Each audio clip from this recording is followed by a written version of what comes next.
Well, it being 9 a.m., we'll call the meeting to order. First of all, pledge of allegiance.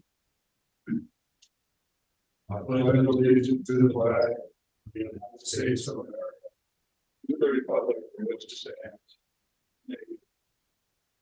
indivisible, liberty and justice for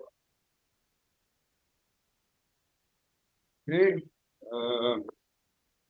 Approval of our agenda. It's sent out. Make a motion to approve the agenda. Is there a second?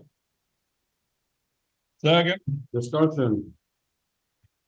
There being none, all in favor say aye. Opposed say nay. Carried. We have minutes of the September 26th meeting.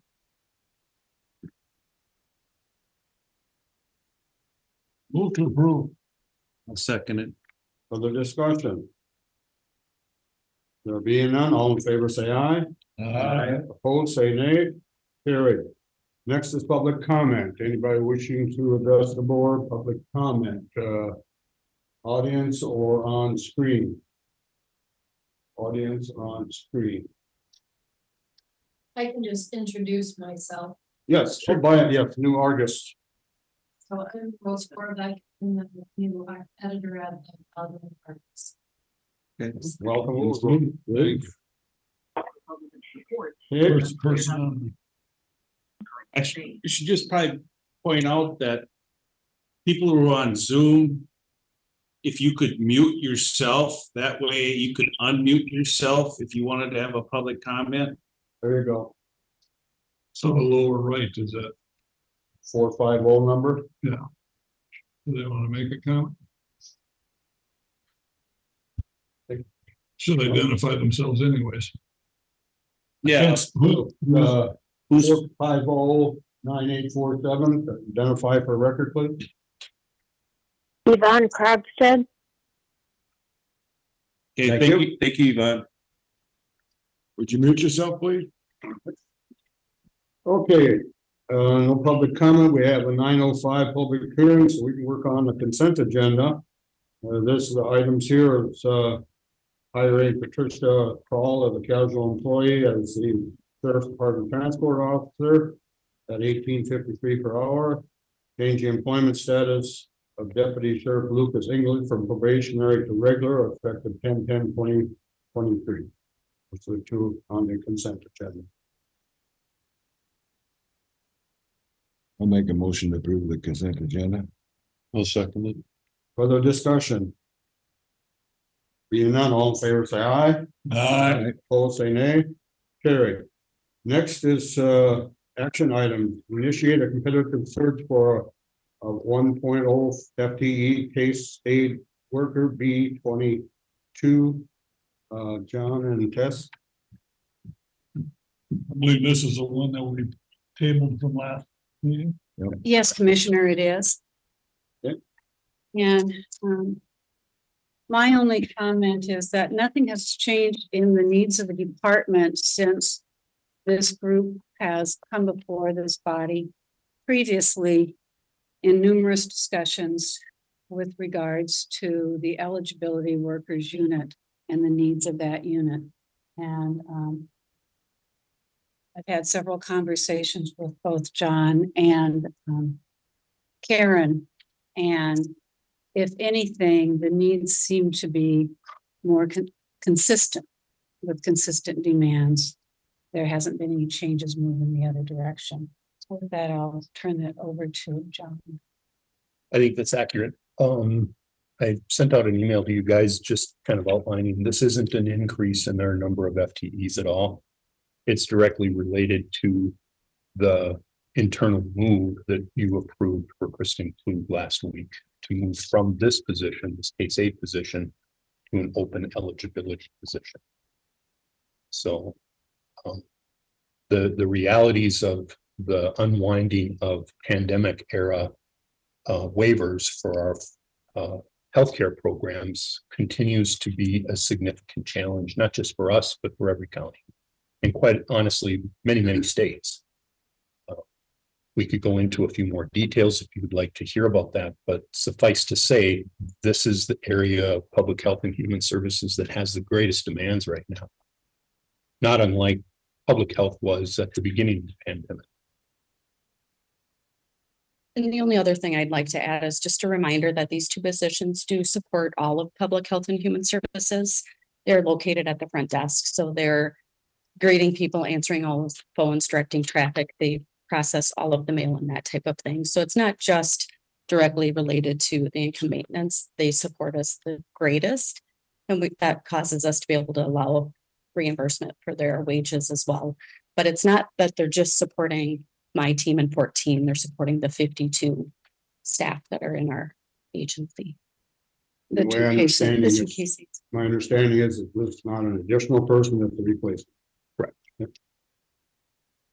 So in the likelihood of finding or getting a candidate and the fact that they could be, hired, and would they be able to be up and running to help you in this busy time with training? They can train We- people to answer the phones and greet the people and scan So- the mail. Yeah. That's basically you can get somebody that's new to the position that's probably going to be their job is to be answering the phones, greeting people. Processing or entering applications for the staff. The person who moved to an eligibility worker has been with us for less than a year and proved to be very valuable in that unit. The other thing I'd say is if this was like, I don't know, we just narrowly averted a government shutdown. And we've seen big bulges of work that are related to shutdowns in the past, but it's real concentrated and for a short period of time. This is different. This is projected to go through 2024 and into 2025 before we can get to the end of sorting it out. And as long as the state continues to make changes, it continues to extend that out. So I think whoever we hire will be trained and will be providing a great deal of support throughout the coming months. So do you have a tech clerk? A tech clerk. Yeah. Okay. Answer phones, make appointments, or What we did years ago, actually, before I came, and a number of public health and human services did this by combining, bless you. Sorry. By combining some additional case work with the position of reception and mail and phones, we're able to draw down reimbursement. If we tech clerk, it doesn't meet the criteria, and so we're not able to get any reimbursement. By doing it this way, we're able to draw down a little over 45% of the cost to the county for this position is covered. And just a reminder, our tech clerks, we have tech clerk 1, tech clerk 2, depends upon the department needs. The tech clerks in various departments provide a lot more services than simply straightforward reception and answering the phone, taking messages. I am not aware of anywhere in the county where we simply have that model. Yeah, I'm sorry, I didn't mean to insinuate that that's what it was. I know in the past there were office support specialists or office support workers. And the county I came from, plus this county and a number of others, kind of moved away from those office support types of roles to case aides to be able to expand their reach in support of the people in those units and then also capture reimbursement. And there's certain duties and roles that we can't have duplicated. Myself and my staff, we can't issue EBT cards for people that come in because we're issuing benefits. There's certain roles in our CCAP world that there's 3 main roles: provider, payment, and case manager. You can only have 2 of those roles. So it gets to the point where we're getting a little compressed to be able to make sure that our duties are spread. CCAP is Child Care Assistance Program.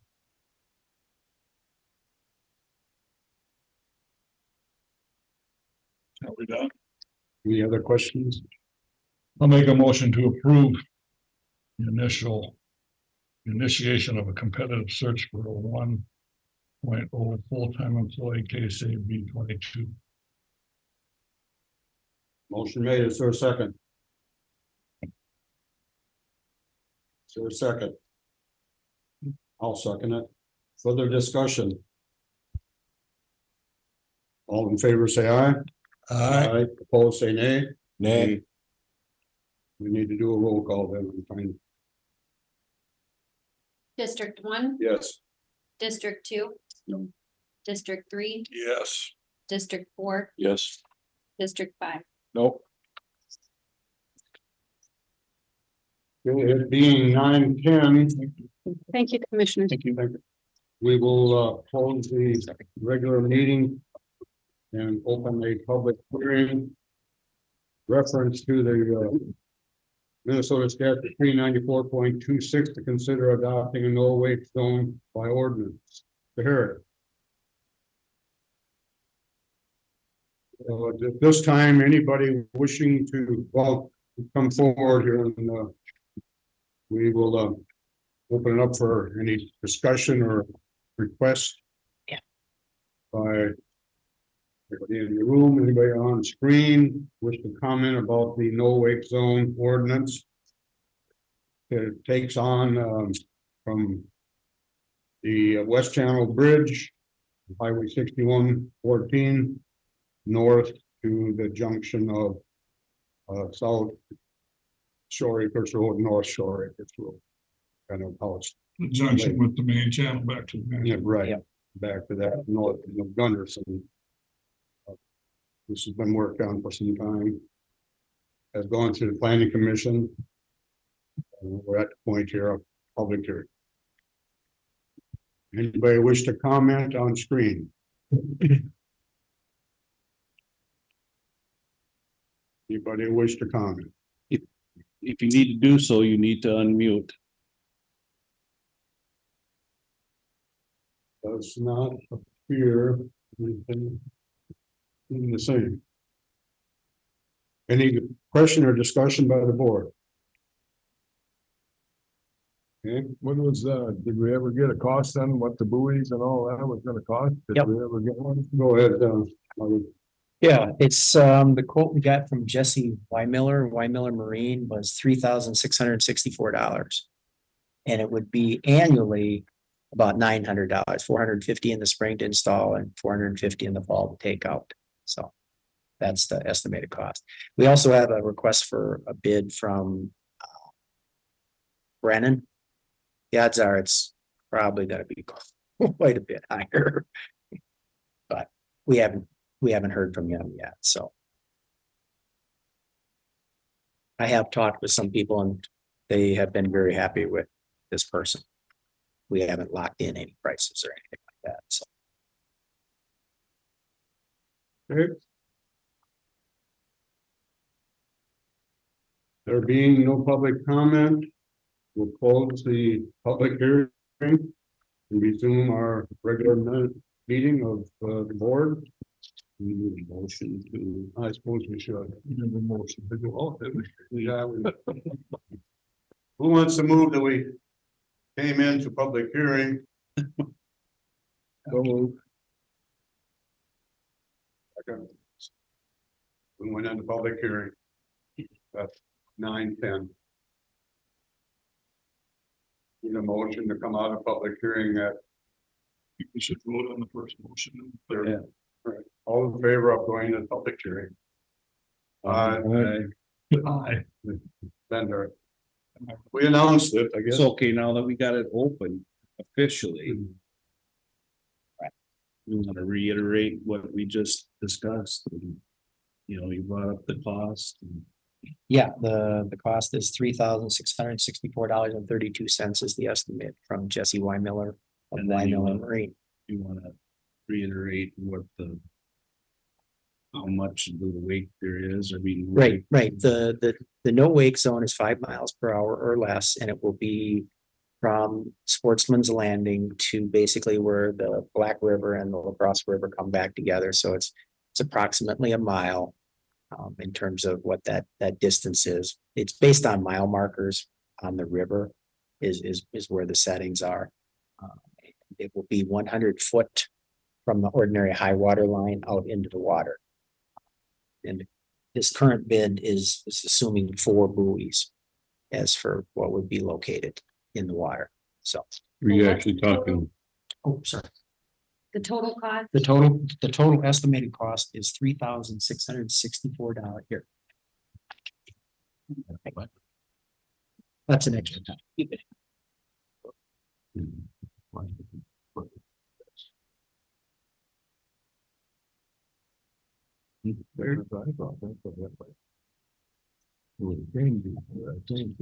So is there any other public comment?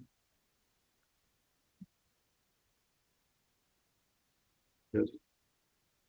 Now I make a motion to come out of public hearing.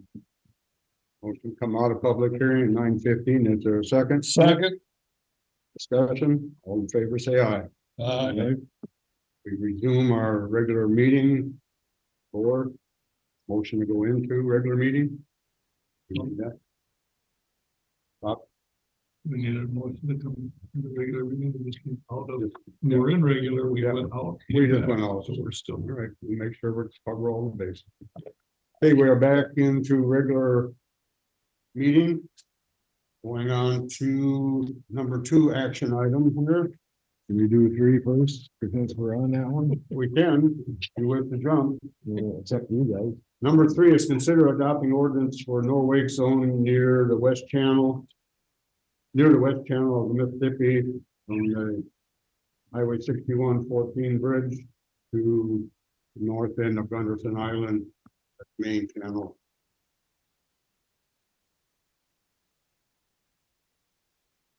This is something that the neighborhood has been asking for years and going through all the stuff. Just make it.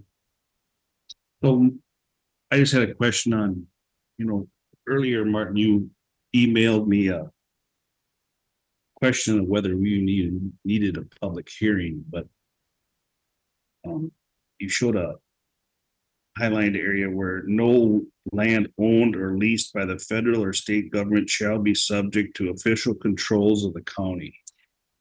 And Sam came back with the argument, the converse to that is that the fact that they're giving us approval to do so means that's where we are, we do, ours does apply by virtue of the fact they gave us the permission. That's what Sam's response to that was. So we have to patrol this, do we patrol it or some other? We would be patrolling it and the Minnesota DNR would also has permission to do so as well. That was part of the ordinance adoption. It's $400 some every time they take them in and out every year. In the spring, it'd be $450 and in the fall, it'd be $450. So the ordinance is enforceable? Yes, So it would hold up if someone was ticketed? it'll be a petty misdemeanor ticket that would be issued by the sheriff's office or the Minnesota DNR. But it's only 100 feet from shore, so if It's- they're 105 feet, they don't Correct. need to abide by, Correct. that's not very long distance, 100 feet. That's true. I mean, one of the other issues that, was all along has been this issue of where's really the line? In terms of where's truly the center of the river, or is it the center of the river or where it's at?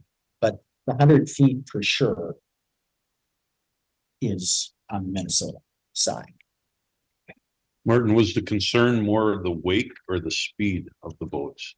Basically, it's interruption with, okay, in terms of what I'm hearing is there would be kids out there would be people on like personal watercraft, there would be damage to docks. So it's anything that can create a wake that will bang into stuff. And it's like, there's a lot. As a boater, you produce less wake at a At higher faster speed, speed. right. Especially with a hulled boat. Like I said, like you take a cabin cruiser or the older tri-hull boat and you go 5 miles an hour versus Mhm. being on plane, you're gonna actually create more wake at that slower speed. Is Yeah, I my mean, only question, you know, Yeah. it could be making it actually worse.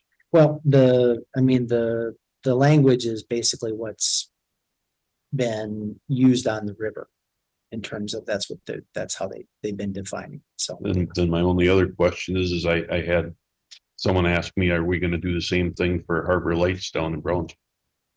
Where all them boat docks are on the main channel I have, with boat traffic. I have no The idea. big can of worms. Right. Just, To answer your question, Bob, from what I've been hearing, I think speed is the concern. speed over the wake. About the same, you know, the fast boats going through there and causing havoc that way. The wake I can see, but the docks get damaged from the wakes. And as we all know, sometimes signage will take care of 95% of the people. Gets their attention. But the only thing is that usually in a no wake area, it's the whole chain. We're only talking 100 feet here, so what's the effectiveness this is gonna do? I mean, if someone can go speed through there at You know, I mean, 110 feet away and then the other- they're allowed to do it. The nuance with it is that Wisconsin does have this, but it's defined by development. And then on the Wisconsin side, it's not developed in that particular section, whereas you look at a lot of the rest of the river on the Wisconsin side, it is developed. And so, you know, there is that.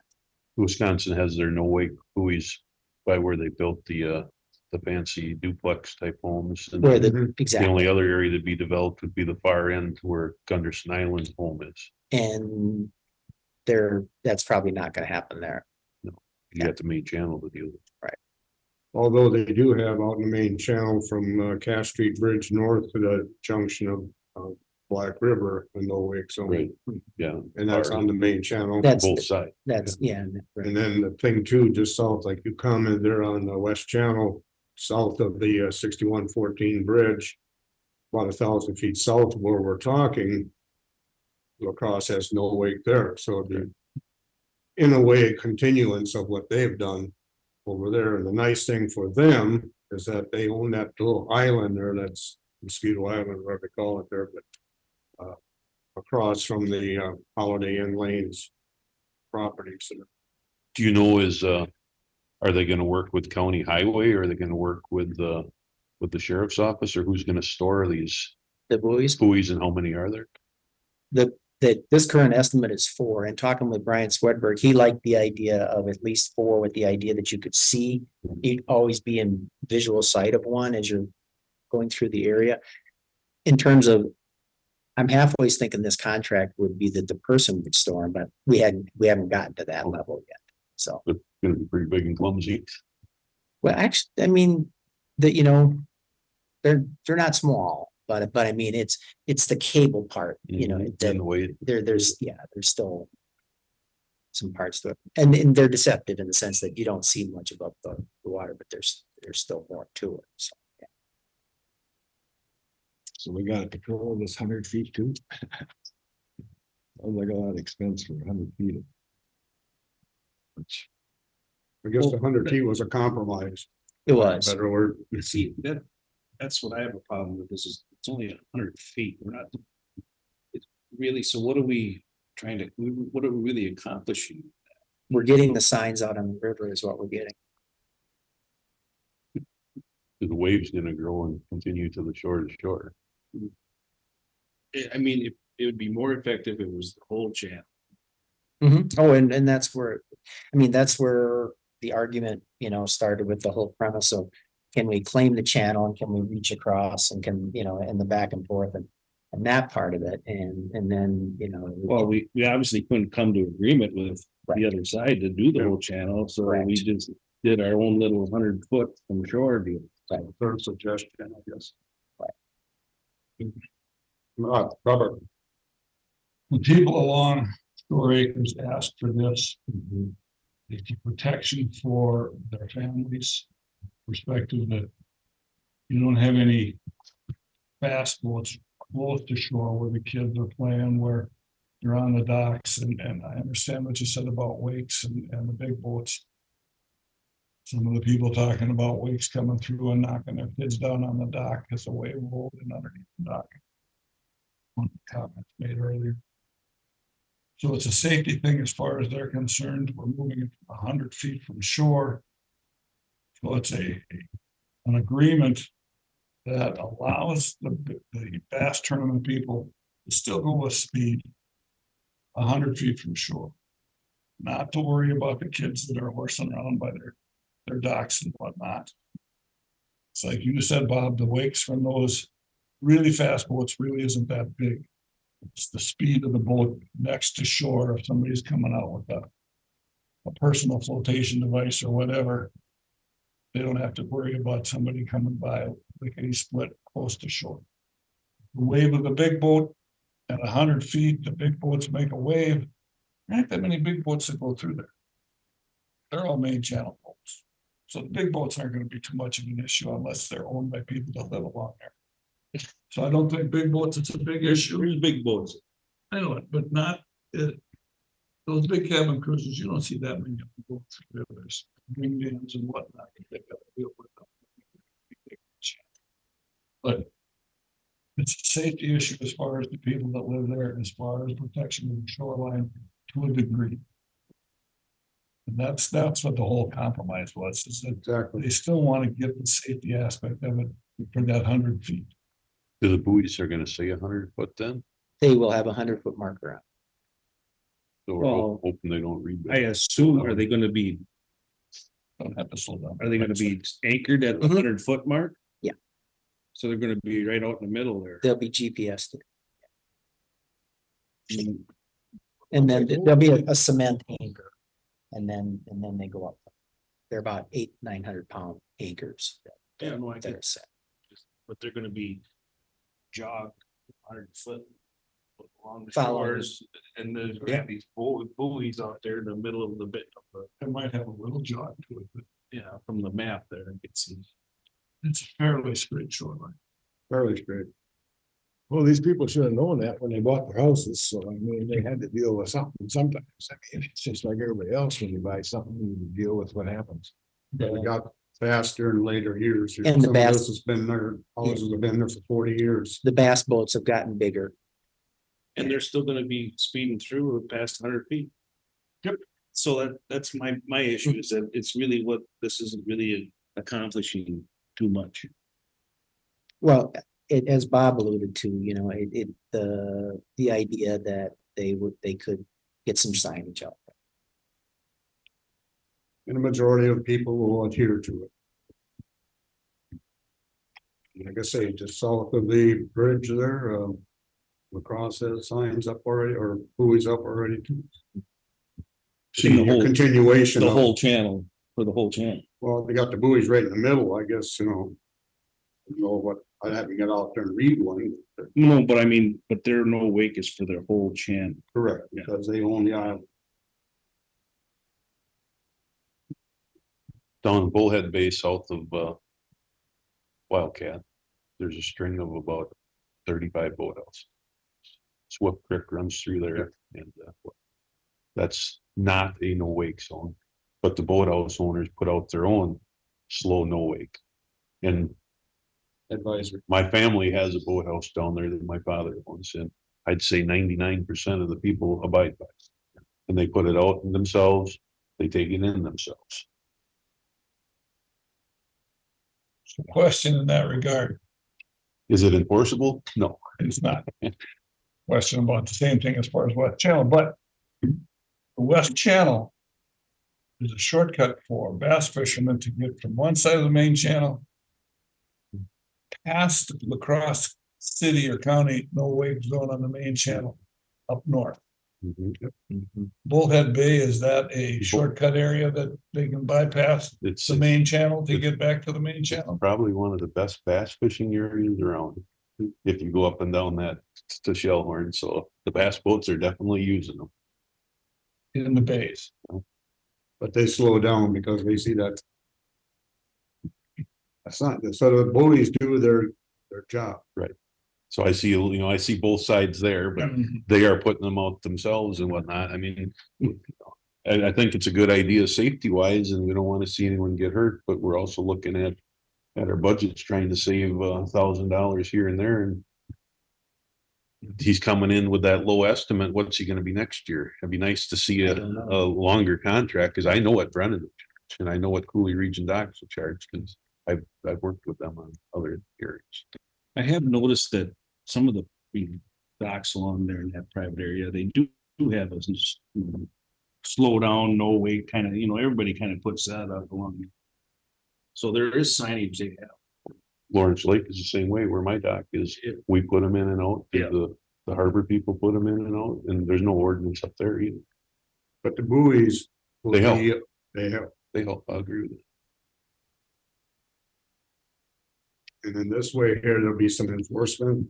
But what Greg's saying is if you get the right person to find out, well, if I'm on the right-hand side, I've got to, going upriver, I gotta be at 5 miles an hour, but if I drive on the other side, I don't have to.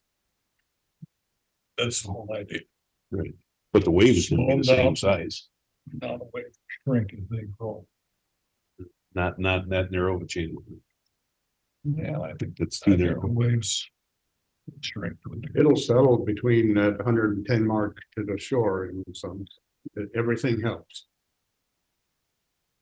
I just worry that it's not enforceable. I read this statute.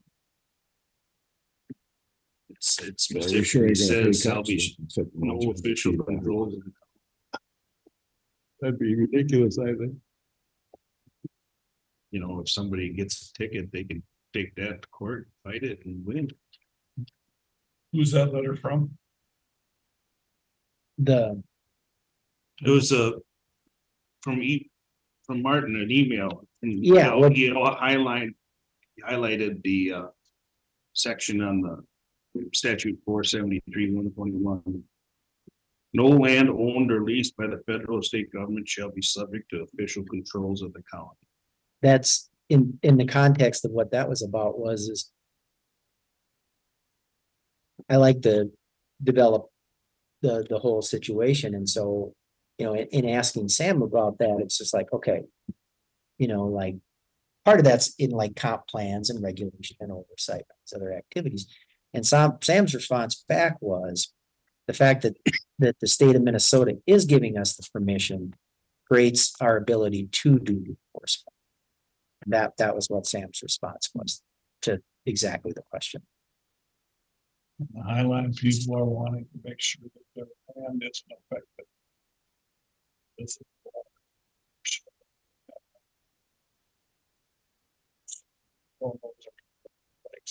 in the water, but they don't want anybody affecting their Highline pole.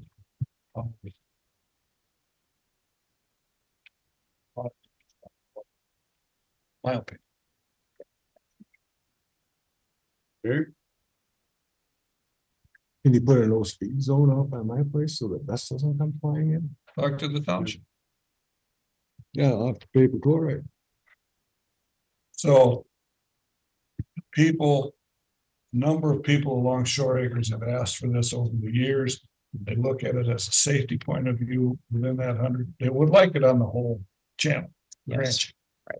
Well, the best we can do is 100 feet, which protects them as far as families. And I mean, I know a guy out there that likes to take his kayak and go out kayaking, but afraid with regard to the boats that come flying by close to shore. This gives them a protection area as far as kayaking, personal water, flotation or whatever. It, in my opinion, does slow down the erosion effect of waves on the shoreline just because it's that much farther away. And the people have been asking for it. Whether it's enforceable or Well, not, another good question. Well, it'd been nice if they would have showed up today to. That's true. well, they were at some of the meetings, of course, when we first started this year and a half ago. We had the room full there at the Crescent when we were getting input to begin the process. And it was overwhelming. There were maybe 45, 50 people there, and there's probably only one or two that were against it, and they were part of the Bass group. So he said, let's make a little bit of concession he talked about, but that's a year and a half ago. Well, and then in March, the revised rule, the 100-foot version, we had another meeting in La Crescent. And the Bass people were on board. Jason Shaver was on board with that. Now, you know, I did have something. I'm gonna be sending a note out to the organization, but just wanted to comment on. Excuse me, can you mute? They just did.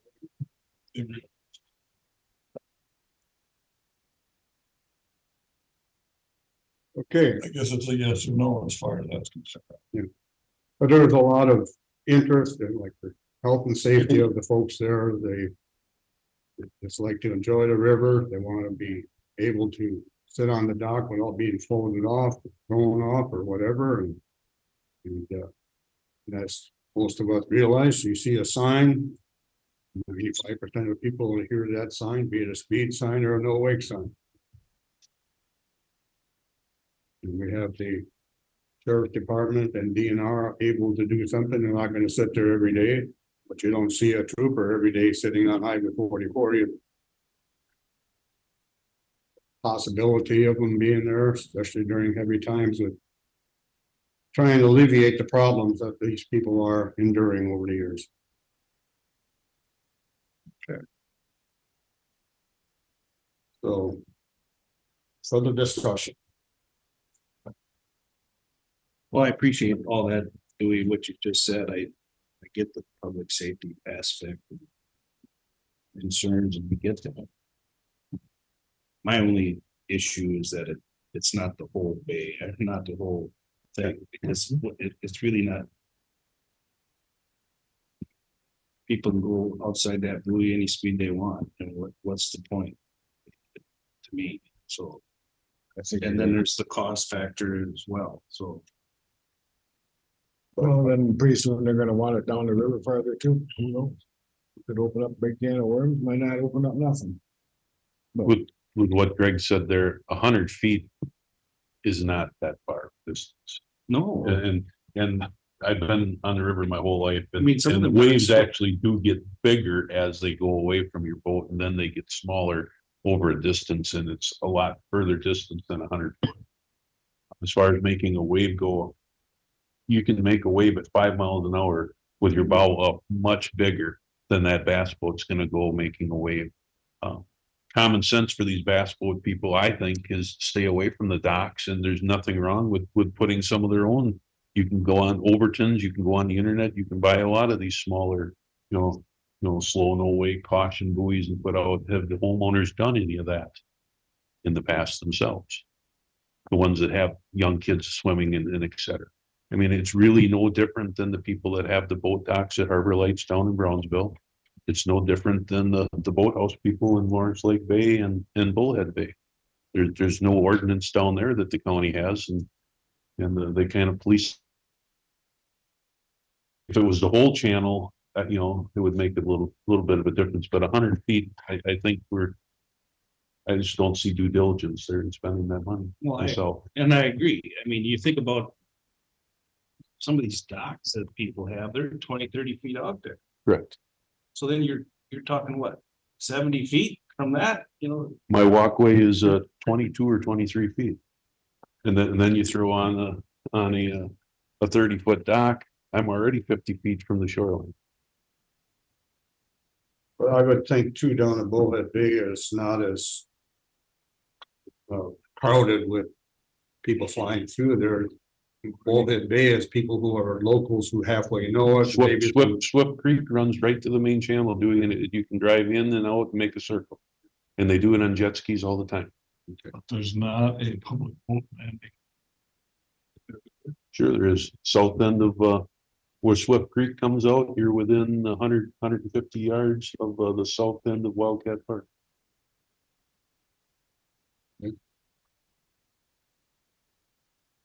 Feeling of the board. My perspective is I look at this similarly to traffic streets. You got an area that's supposed to be left like in the crescent, 3 feet to leave the bicycle riders some space. For their safety. This is for the safety of the people that live along. kind of feel of it. We've been talking about this a long time. I think we should take an action in this one way or the other. Rather than leave it hang. With that said, I'll make a motion to approve the ordinance making the 100-foot no-wake zone on that stretch of the west channel from the bridge up to the main channel of Mississippi. Okay. Looking for a second. Is that motion including the county paying the $3,500 roughly That and would the have to be- the 900 in and out per year? I just want. I'll second it. Any further discussion? Like a roll call vote, please?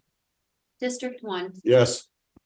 District 2, No, District 3, Yes. District 4, No, District 5, No. And just, And I just want to say, that it'd be better if it was the whole channel. This Right. 100-foot is not. I don't feel it's worth the effort to do it. That's, across one agree. it was the best we could do with the circumstances given, so it is what it is. Okay. Let's see, move back to item number 2, consider possibility investigation relating to public comment made September 26, 2023 board meeting, Mr. Myers. Well, I just want to have I think we should have an investigation done on that complaint that day. On which day? On the day of the last week, on Tuesday, we had a complaint from Amber Miller.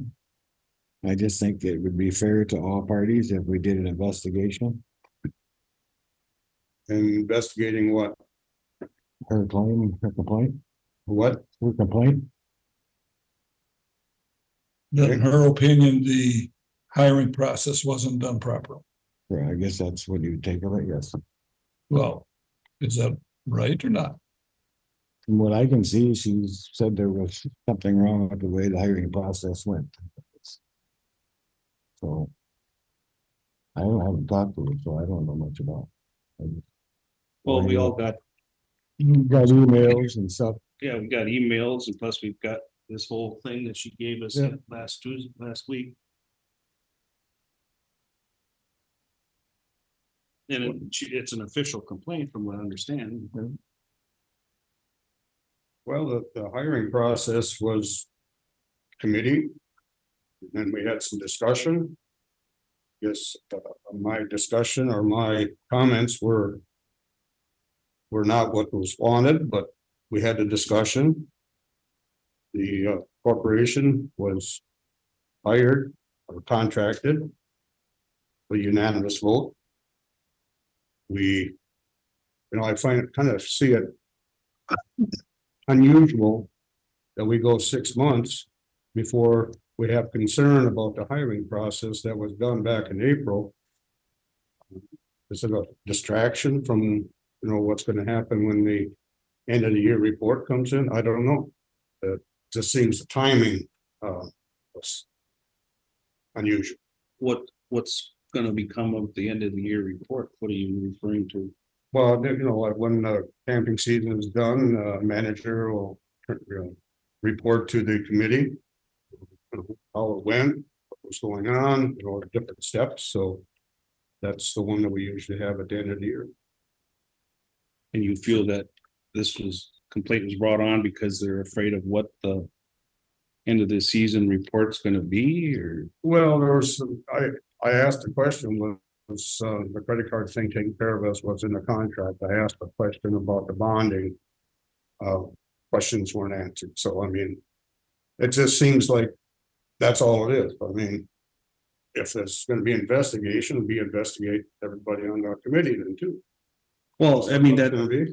that's what it looks like. I mean, that's what the complaint is about the hiring process and,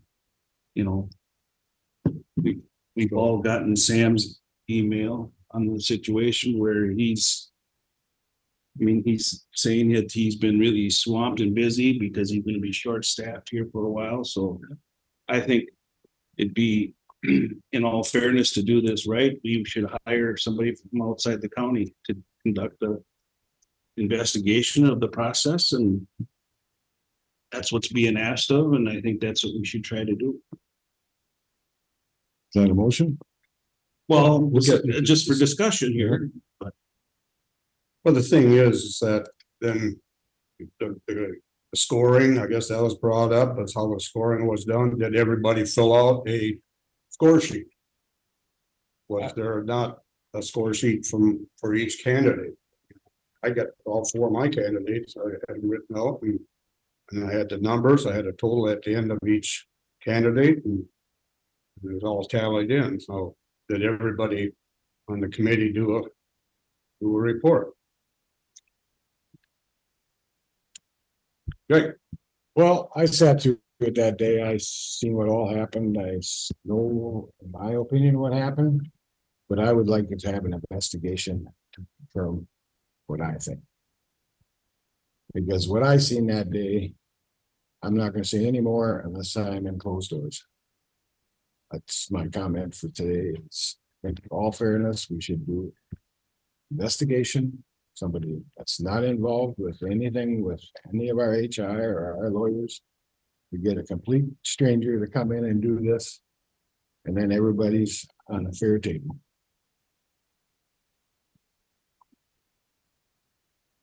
Any other comment? One quick question. Does the county have a official complaint form? Maybe Tess could answer that. Like is say a citizen wants to file a complaint on a process like this or whatnot, is there an official form that the county does? Not that I'm aware of. They go to each respective department head that is responsible for that particular matter. I will clarify, this is the hiring process. This was an RFP and contract process, which is separate from the county employment processes. I was just curious if the county had a complete form or So policy. if it were an employment, to answer your question, an employment complaint that would have come directly, just be an email or phone conversation, which I assume that to my office. And so being this is a contract with the county, the complaint is obviously coming to the county. In what Greg was saying there and Eric, it seems to me like they're making a complaint. yeah, that's from all the emails that I've gotten. A lot of paper. Yeah, it looks like an official complaint to me on the process and the code of ethics violations have been brought up several times, so. You know, usually we've done this before. I mean, it's usually something like this needs to be investigated. I mean, Well, it's easy to make comments, but you gotta support that, just like Bob and I are aware. Allegations are there, but you gotta support it. Well, I think the investigator is gonna come up with a lot of good information and I think should be done in all fairness. And then with that said, I would make a motion to pursue the investigation outside of the county, And who's gonna pay for that? the county.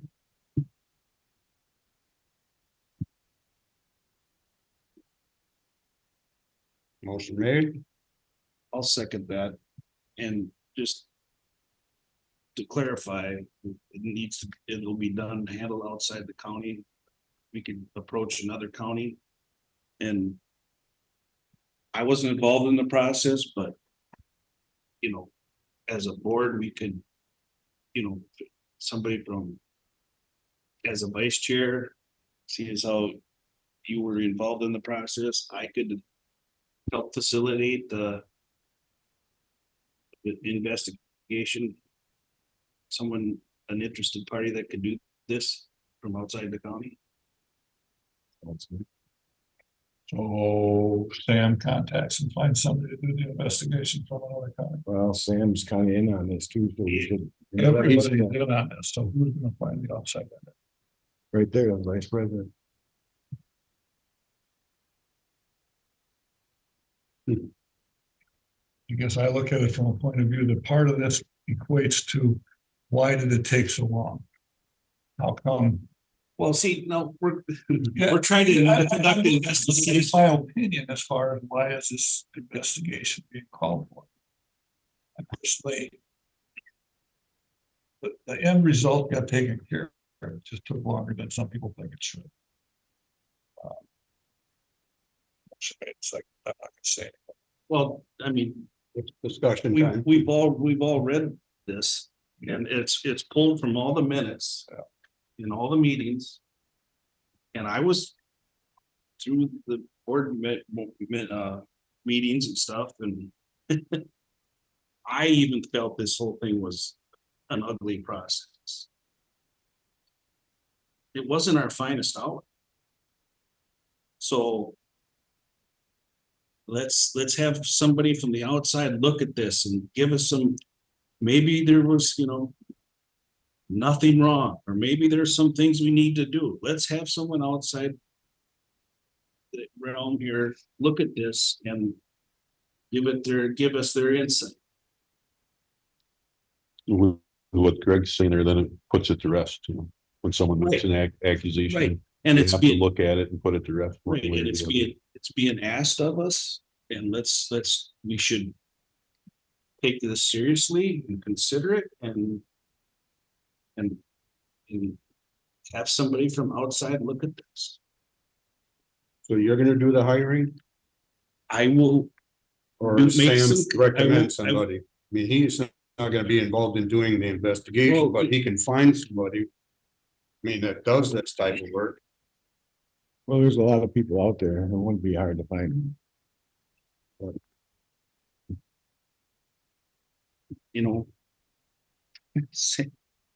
I mean, Sam has been mentioned in this thing too, so gonna have him find the investigator. I mean, I don't, why can't Typically, we just get another county to look at? which I was just gonna say, typically, like, law enforcement or et cetera, they will have an outside agency. A Right. different county, they will, have someone contact and see if it's something that they would do or not.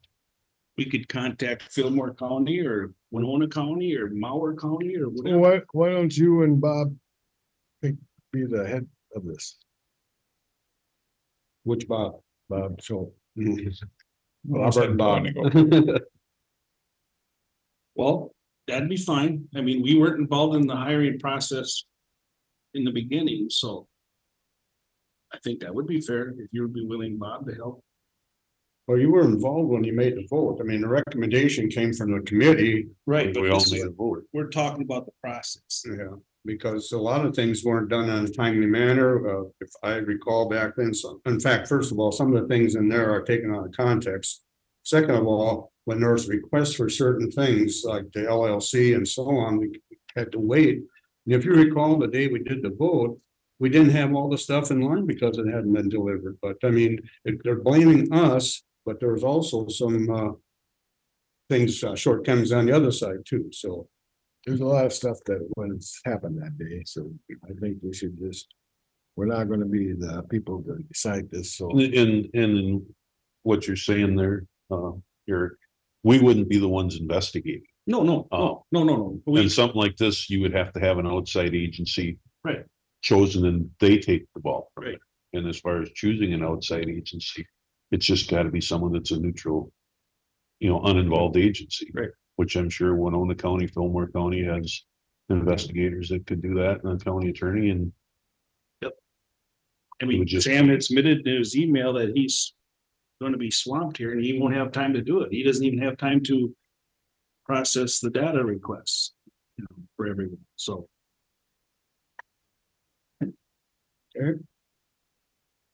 Further discussion?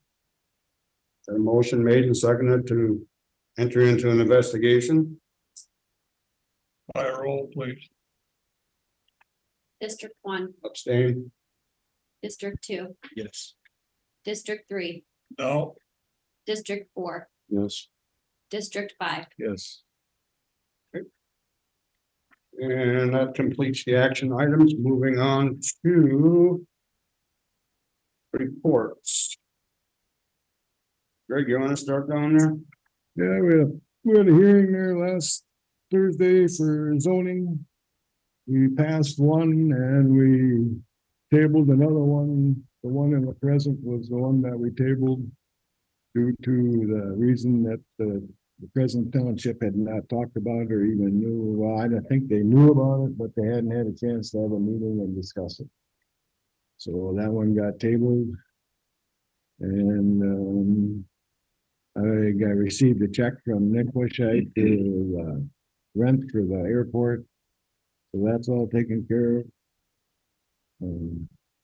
Outside of that, I guess didn't learn too much at our meetings, but Mabel that day, I guess few things. That's about all. Okay. Mr. Schultz. I thought maybe Brian might be here, but he's not.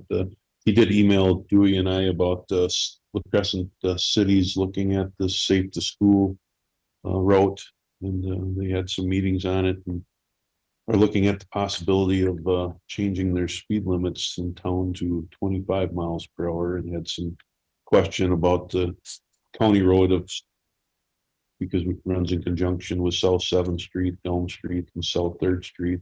And those areas would actually fall underneath the county control, so that the county would have to approve it. There was some correspondence between us where I asked for some traffic study information that Brian actually emailed back this morning that they are working.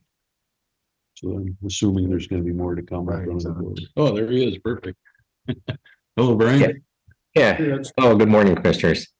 Yeah, I'm on here. Yeah, so the city of La Crescent's looking at changing the speed limits on the city streets to 25 miles an hour. That would affect all city streets, or they have jurisdiction over the city streets, not the county roads within the city or MnDOT highways. So Elm Street, South 7th Street, those portions that are part of county 6, 25, and 29 would remain at 30 miles an hour as they're currently posted. City does not have a jurisdiction to make the change of those speed limits. The county does not either. That could have a speed study done by MnDOT but even with that, though, I believe everything would remain at the current posted speeds on those roadways stay at 30 miles an hour. So, and then they also are looking at having school zone speed limits of 10 miles less than the city speed. So if they're at 25, having the school zone speed limits being posted at 15 on the city streets. I believe we could post 20-mile-an-hour speed limits on Elm Street in front of the elementary school and by Crucifixion if we wanted to go that route. So as of right now, the city, I put in a request with both the city and the county sheriff's office to get some crash history in those areas along with existing speed data. So there is being some speed limits or traffic speeds being tabulated and additional speed gathered, and then come back with the results of that, and then decide how we want to proceed on that. So at this point, it's just discussion within the staff. Nothing's gone to city council yet. Thank you, Brian. Okay. That was about all I had for this last. I got a lot of emails and we're taking care of them. So, Okay. Mr. Burns. Last week after our Tuesday board meeting, and then Fenimore County joint meeting, I had a Selco meeting up in Rochester with regard to Selco and what they're going to do. Still looking at combining Selco and cells and various other things that the libraries are doing. One of the big conversations was whether the libraries should or should not restrict the type of events that take place at the libraries. The Austin Library has a person that comes out and does storytelling for kids in drag. And so there was a long conversation about the type of events that should be held in the libraries, but most of the librarians feel that anything anybody wants should be okay. It was a long discussion and some people didn't agree with that, but we'll go from there. The Hiawatha Valley Mental Health meeting was yesterday. They're doing fairly well and better than average compared to the rest of the types of those types of operations in the state of Minnesota. I gave you a map with regard to Botcher Park. I had met with the Eagle Scout. Tetsia Cox, his name. And he is going to work on extending for a trail number 2 or 3, depending on how you look at it, up and around approximately 1,000 feet long. Yes. Other scouts lined up to help. He's got equipment lined up, a brush hog and equipment to haul the wood chips. And like with the other projects, the county provides the wood chips and then they do the preparation of the trail and creation of the trail. So it's an optional trail. They're not taking down any trees or anything that the DNR would take effect or take offense to. Mostly it's grasses that are getting trimmed down in order to put the wood chips on. And they're following the route that the county trucks used when they took out all the metal and the junk that was in the back. So that part of the trail has been basically prepared a while ago. I have received, did anybody else receive a letter with regard, it just says from Houston, and it's a letter about the Winona County Jail, the Wabasha County Jail, and the jail processes. I know that Wabasha County takes in prisoners from a metro county. They take in 10 prisoners and house them down here in their jail. So I don't understand how come our jail couldn't come up with something, but maybe we're that much farther away than Wabasha. So then it's a question, if we close the jail, is there anything else we can do with it? How much would it cost to reconfigure the jail into a juvenile facility? Some people think we'd make money hands over fist, but most of them that have juvenile facilities closed doesn't cost so much money to run them, so I don't know if that's not. It was an idea that was brought to me, so I'm just mentioning it. Last thing I'm going to ask is, I have a notice with regard to the District 9 quarterly meeting on October 23rd up in Byron, but kind of close to Rochester. I plan on going to that. Is anybody else going? If it's raining over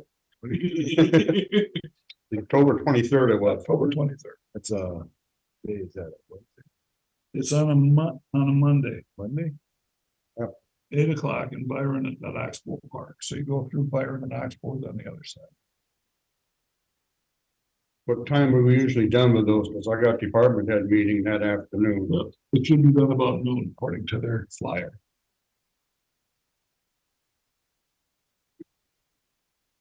Yeah, I saw that, but I hadn't put it in. I think I'll try and get up there. Okay. Just asking the question. That is all I have. Okay. Okay, Eric. Just a question. Wow. Didn't you have a meeting with merchants after the point to Board of Health? Yeah, we did. How'd that go? That was a good meeting. Merchants showed us everything that they're doing. And through that point in time, we were $68,000 ahead on interest versus expenses.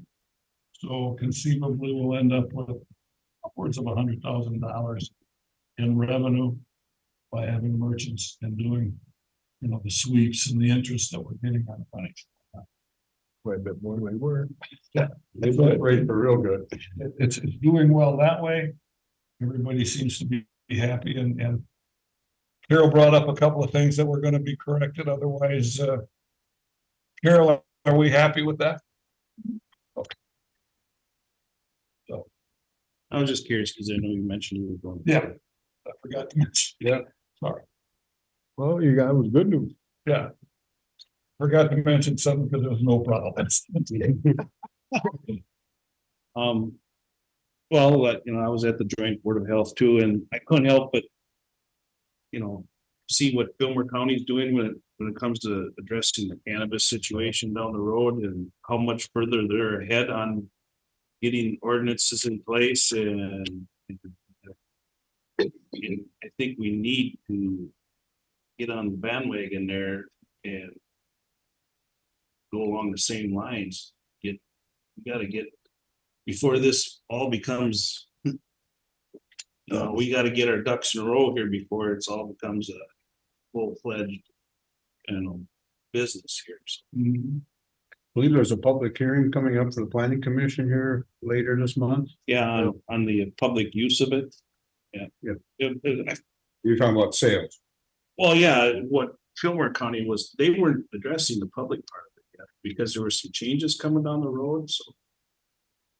I don't, I just, They sound like they got an awful lot of stores that wanna be going over there too. They got a lot of Fillmore County that wanna start up CBD shops, so they got a big problem. so. I just found that interesting that what they were doing, so. You're gonna send us, They said that I talked to Brenda and Bobby, and they said they could send us what they're doing, so. Okay. Other than that, I didn't have any other meetings tomorrow. We got EDA meeting tomorrow morning. I've got an extension meeting, Greg, Thursday night. It's Thursday night? Yep. What, 7 over here? Yep. Six. 8, isn't it? Not sure, I didn't get all It's of 8 o'clock. 8 o'clock? No, 7 o'clock, I'm sorry. 7 o'clock. Thursday night? It's gonna be late for us, old guy. Yeah. And, other than that, I guess I don't have anything else. Okay, I guess my highlight was going to Wilmer, Minnesota, quite on this here shack meeting. 2 days over there. The main thing was talked about is transition of Department of Health over the next few years, and we're trying to get more equity between the rural areas and the metro areas, the wealth and the poverty areas. And it's gonna have kind of a regional concept in the future, and we spent the first day just discussing how the transition is gonna be to make it smooth for everybody to get with it. So a regional concept is kind of gonna be in place. I did go to a breakout with Olmsted County, and because we don't have an epidemiologist, trying to say that 3 times, they are gonna work with those of us in southeastern Minnesota, give us information and collect data to help us through the different steps as needed. The main thing was the vote on Friday that has to do with the $8.4 million statewide. And that is for public health emergency preparedness funding. And basically it's that equity part is that all of the CHBs, which Fillmore and us are one, will get $75,000. And then plus there's a population number, and so it's all gonna be broken out. So the Hennepin counties and the Ramsey counties will make some, but they make it because of population. But the baseline for everybody is gonna be the 75,000. So that was brought up, and that's an annual portion in the next for the next couple of years, at least. There's a $9 million funds that distributed throughout the state. And the last I heard, and I noted here, is that towards the end of November, 1st of December, they're gonna disseminate it or have an idea of how it's gonna be spread out throughout the state. And that was kind of interesting. What was disappointing was I was hoping to get some information on cannabis. Well, I understood that might have been some discussion. I did find out that it'll be 9th of November is gonna be a big meeting with Department of Health and how their plan or idea would be. So I guess we'll have to wait until then. And some of that's gonna come up with all that 9 million is gonna be spent and so on. John, are you still on there? Did I miss anything that you may have picked up at that conference?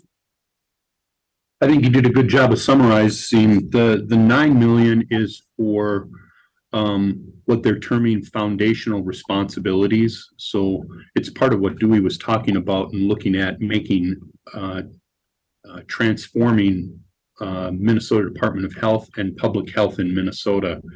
And those dollars were appropriated during the last legislative session. And they did not come up with a formula for that. They've been tasked, the SHAC committee has been tasked with coming up with a formula for that, as well as a formula for the additional dollars for emergency preparedness, which they did vote on, as Dewey announced.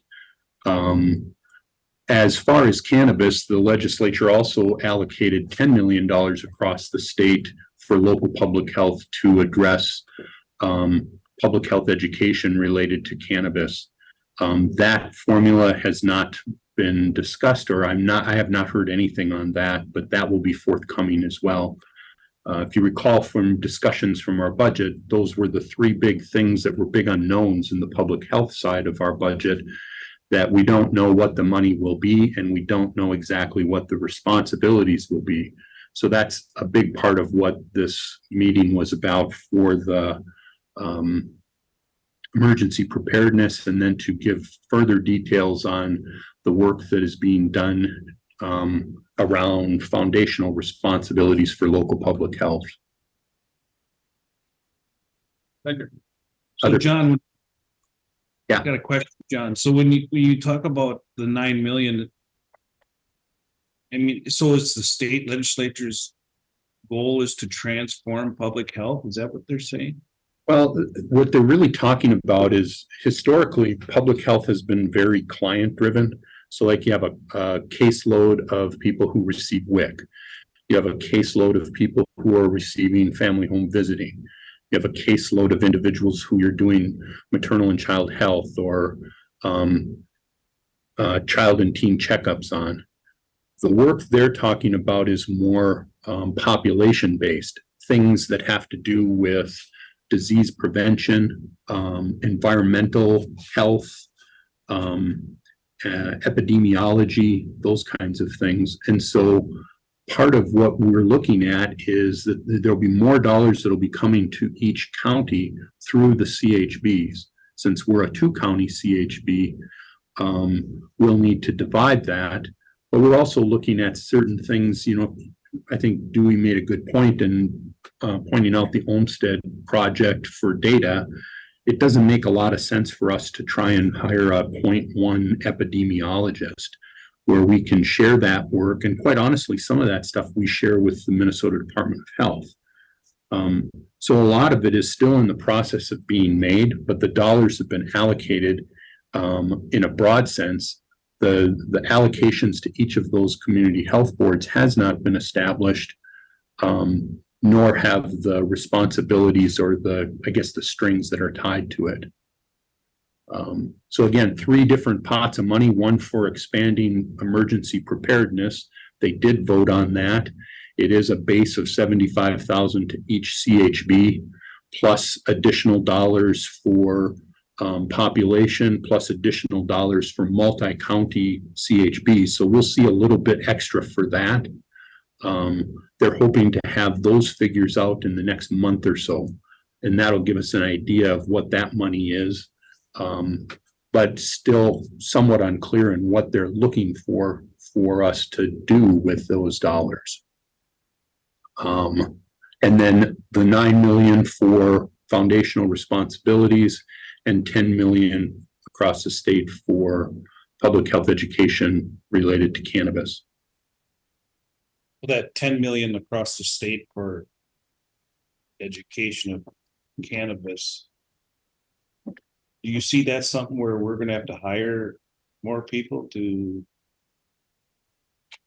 I think all of this, you know, what I would like to see the full package. It's money that's going to flow sometime in 2024. It probably won't be here rolling at the beginning of 24. So I did not include these dollars in the 2024 budget. Lots of counties took the same track because we just don't know what the money is or what the responsibilities will be. I anticipate we'll need to do a budget amendment at some point once we know what those dollars are and what the responsibilities are. What I'll say is our staffing right now, we divvy up people for different responsibilities so that we can capture available dollars that come to us through the CHB. I don't have any other FTEs available, and we at times struggle to maximize all those dollars. So it depends, you know, there may be ways that we can contract or different things. There's just so much up in the air, it's hard for me to predict at this point.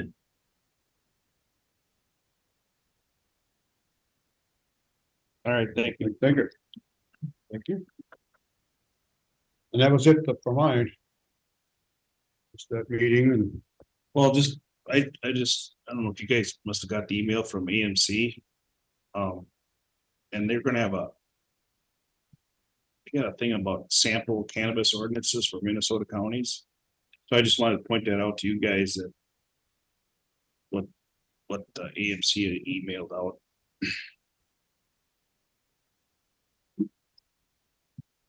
And that's, they released new cybersecurity stuff too, so. Working on it, huh? different points. It sounds like the state's working on a lot of cannabis yet too, so. Well, they're still, Governor was given quite a spiel on TV, so I think I missed that. What was his big spiel? was that in that latest monthly AMC? Minnesota County's extra upcoming events and more on September 29th. Is that it? Here's, could I add one thing? Go ahead. With regard to cannabis, just to clarify, the work that Fillmore is doing is with regard to the 2022 edibles stuff. And I was under the impression that you as a board had wanted to not chase the 2022 legislation and instead prepare for statutes, or no, I'm sorry, not statutes, but ordinances related to the new adult cannabis legislation that passed in 2023. If you recall, the 2022 legislation did not have any licensing attached to it. And so we did not pursue a licensing for that in anticipation of a larger bill that was going to have all cannabis under that Office of Cannabis Control. What's coming to the board for a public hearing on the 24th is a public use ordinance. I don't think that should be the end of the story. And quite honestly, I think we need to set up a study committee with the players, probably our office, Sam's office, Marty's office, and other individuals who may be interested in that to help position us to respond to whatever the state is doing related to licensing of dispensaries. But at this point, you can't sell marijuana legally. You have to go through, you have to be a dispensary and you have to get a state of Minnesota license, and those aren't available yet. But they're coming to a theater near us, and that Office of Cannabis Control will be putting together the rules around that and what it's going to take. I think the county will have leverage as it relates to the zoning side of this, as to where you want to, you know, time, place, and manner, as Sam would say. So just to clarify that, the stuff that they're doing in Fillmore, and they're doing good work, but it's related to county regulation of the 2022 edibles. And those will come under the Office of Cannabis Control once they're up and operational. Right, but right now, we don't have anything as far as zoning rules on the CBD or edibles or anything like that, right? And that's what they're working on. And I know what you're saying, John, is that, well, we're just gonna, maybe I'm wrong, maybe I interpret you wrong, but we're gonna just wait and see what develops with the state when they absorb it all in. Is that what you're saying?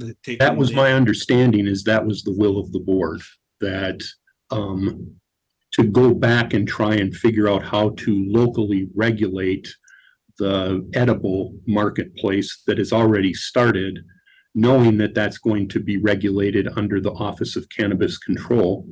That was my understanding, was the will of the board, that instead to focus on the statute that passed in 2023 with regard to adult use. So a public use ordinance is what's going to be considered in that public hearing.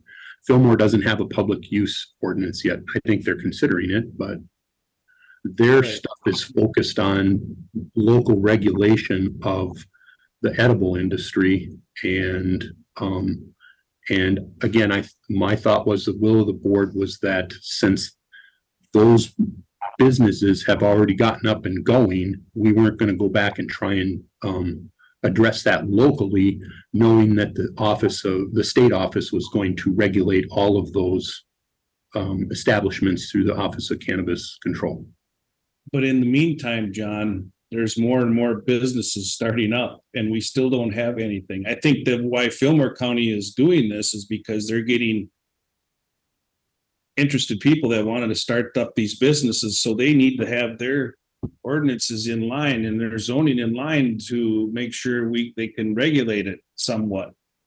I mean, right now we've just, the city of Caledonia just approved a third business to do this stuff. So, I mean, I understand the situation of waiting to see this get all absorbed, but in the meantime, we're having more people get in the business and we're still we don't have anything yet.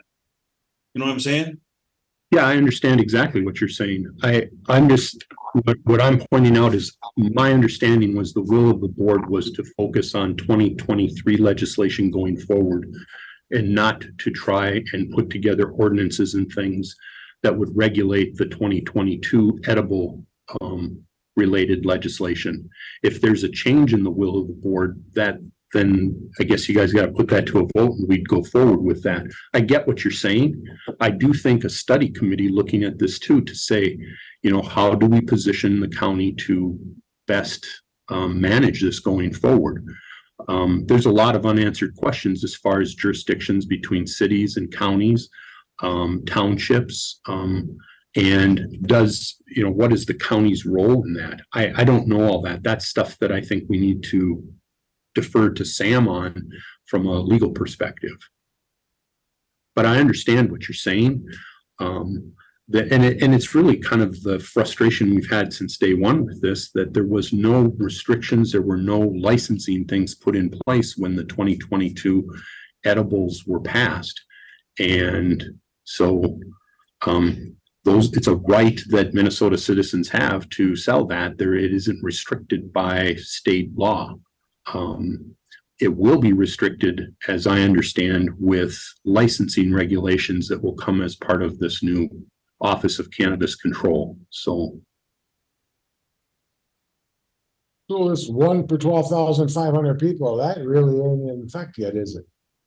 That's with regard to dispensaries that would be selling marijuana.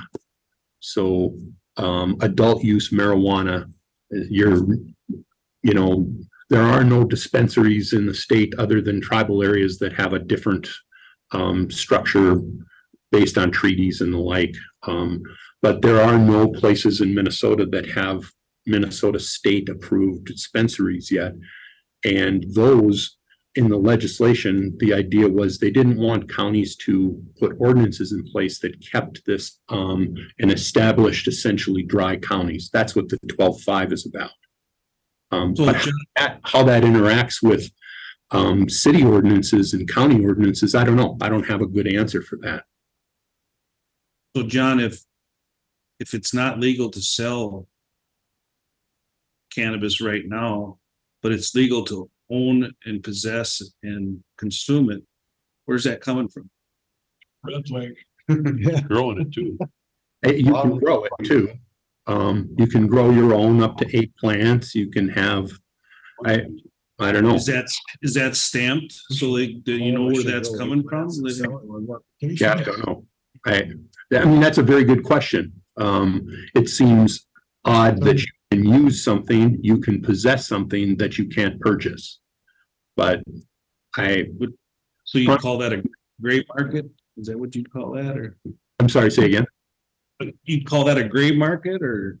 Yeah, I don't know what you call it. Crazy. Well, what's the board, do we want to should we set up a study committee to look into this? Cause I feel we need to get our ducks in a row here coming down the road because it's gonna be. So like, the 3 CBD shops that are selling it in Caledonia, could they apply for the marijuana license down the road and then incorporate that in with their CBDs or gummies and all that?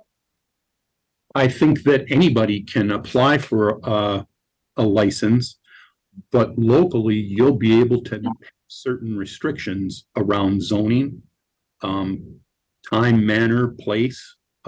That's why I think that Martin's office has been involved in this.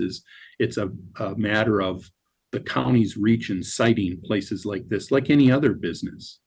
In the planning committee meetings, I've said, they do conditional use permits for people to add additional heads of cattle and what that means to the environment and all of that. And so I think this will be the same. You'll have some leverage in citing them, but you won't have the ability to restrict them.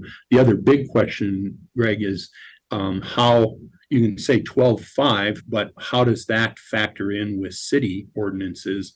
If, say, a particular city has said, okay, we'll have 3 of them, does that factor into your 12.5 or not? I don't understand that well enough. That's where a study committee to look at this and kind of come up with good legal advice on that to advise the board as to how you want to go forward with the zoning side of your responsibility around this. Is there any way we could do an ordinance for having the control of how many of these pharmacies we want in our county? But we can't stop the cities from doing anything they want, correct? I don't know that for certain. I don't, there's some, I've heard that, the county can be seen as a umbrella that would encompass cities, but I've also heard that cities have their own jurisdiction. I don't know the answer to that question. That I think is part of why we should have a planning committee and do the research on that to be able to have a clear answer on that. It may be a policy thing that you as a board decide that you're going to exercise a responsibility that you have. And I don't know that to be certain though. My plan was to suggest a planning committee or a planning committee or group in the wake of the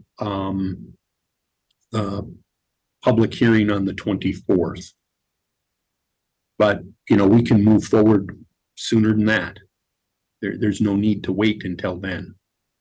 Well, I agree. I think we should plan on having that as a discussion and a action item to start up this committee and if we want to incorporate at the same time we do the public ordinance, that'd be fine with me. What's the rest of you guys' thoughts? I'm okay with that. Yes. Get I think started. we need to be prepared for it. It's gonna take time. It's something you can't do overnight. Get our ducks in order. How about if I reach out to Sam and to Marty and we'll put something together for your October 10th agenda, and then it can be potentially included in that public hearing if necessary. Again, that too, as far as what needs to be noticed or how you want to do it, I'm going to defer to Sam on some of that process stuff. Okay. Sounds good. Very good, thank you. Thank you. Anything else from the board? Any public comment? Public comment? On the screen or in the room? See no popping up there. So I entertain a motion to adjourn. So I'll second it. No discussion, all in favor, say aye. It's time for coffee.